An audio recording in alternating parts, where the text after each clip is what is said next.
يوسف يعني له جامعات كثيرة وكبيرة باسم الجامعة السلفية في 4 مناطق من بنغلاديش، في راجشاهي، في دكة، في ديناجبور، وفي بريشل. وفي هذه الجامعات أكثر من 5000 طلاب وطالبات.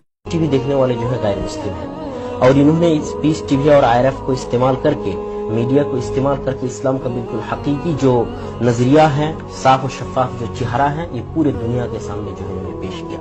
ये इनका सबसे बड़ा अहम किरदार है, हम ये कह सकते हैं इनके बारे में।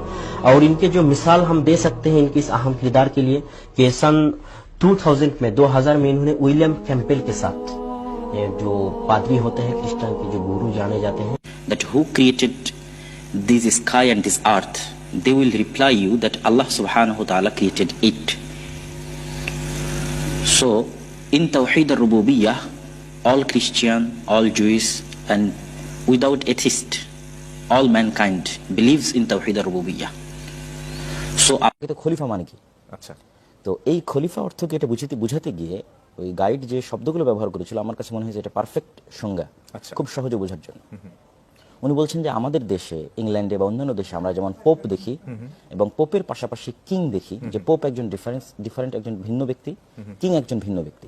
তো ইসলামে খলিফা মানে হচ্ছে যিনি একই সময়ে পোপ এবং কিং, আচ্ছা, দুইটার সমান। আচ্ছা, তথা যার নিকটে আল্লাহ সুবহানাহু ওয়া তাআলার ঐশী বাণী, পবিত্র কোরআন বা হাদিস বা আল্লাহ সুবহানাহু ওয়া তাআলা কর্তৃক প্রাপ্ত নলেজ এবং জ্ঞান আছে, এবং সেই জ্ঞানের আলোকে সে পৃথিবীতে শাসন পরিচালনা করবে, সেই খলিফা।